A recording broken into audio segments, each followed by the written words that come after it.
wange-18 May ndathandaza kuNkulunkulu. Ngathi Thixo, uyayazi ukuthi andinayo nemali yokuyekliniki. Ndiyacela ukuthi umphilise lo mntana. Indlela ekwakungayo ndibonga uNkulunkulu ukuthi ngandingoyiki. Kodwa ngalamini ikhona ngale mini endandibona ukuthi uzohamba umntana uzonishiya. But indlela uNkulunkulu awayeqinise ngayo kodwa nabe ndimbona ukuthi umntana uyaphela. Then sithe emva kwenkonzo ndabona abazalwane ukuthi bayatshitshiliza abafuna uhamba but abafuna uhamba bayayibona into babona into engasuka yenzeke kulo mntana. Bahamba uhamba kwabo ndamthatha ndambeka ebhedini ndavula apha ebusuku njengoba silele ndivula umthandazo sisilala ngalo mthandazo utsho oko awuthuli. Uma sigqibothandaza ndibeka apha phakathi kwam naye uyatsho silale ndifake ku-repeat oko usitsho. Mna ndilele nje isandla ndisibeke kule ndawo ukuthi ndive ukuthi kusekhona ukushukumayo. Ndiyambonga uNkulunkulu ngoba wamphilisa futhi ndingasayanga nakweso sibhedlele ndandizibona nje kuso. Ndiyambulela uNkulunkulu ngemithandazo uThixo ayenze ukuthi uTata uMpostile asinikeze yona. Ndinabantwana phana endlini abafundiswa nguNkulunkulu. Ndinomntana ongu-Oratile one-5 years. Nje uNkulunkulu ndiziva ndimoyika.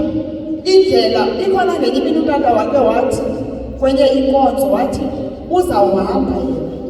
Then ukuhamba kwakhe njengoba thina abantu singabantu basekhaya lethu sihleli sifuna ukuthi sicela ukuthi asithandazele.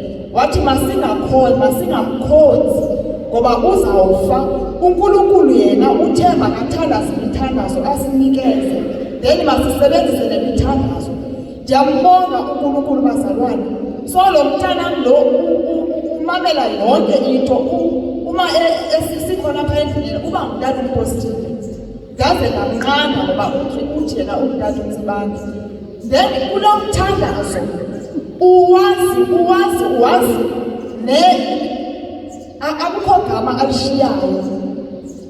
Uyawazi uma ngaba mhlawumbe uyadlala ukudlala kwakhe ukudlala inkonzo uba ngaba ephethe inkonzo ethandazela abantu ethandaza lo mthandazo we-18 May and uyawazi wonke. Ndaziva ngithi Nkosi yami ndiziva njengomuntu osaba nokumkhulisa ingase ndimthathe ndimnike omuntu. Ndoyika ukumosha, ndoyika andiyazi ukuthi ndoyikani. Kodwa ngabona emveni koba ndibona esemane esenza lo mthandazo bayedlala nabantu ebabeka izandla enze lo mthandazo awenze ngokwakhe ongathi uyothandaza lo mthandazo. Ngabona laa nto yayithiwa kuTata uMpostile sithi yena uzawufa umthandazo uNkulunkulu uthiyo ukuthi makawuthandaze. Ngabona ukuthi lo mthandazo we-18 May ulilifa and ulilifa nakubantwana bethu.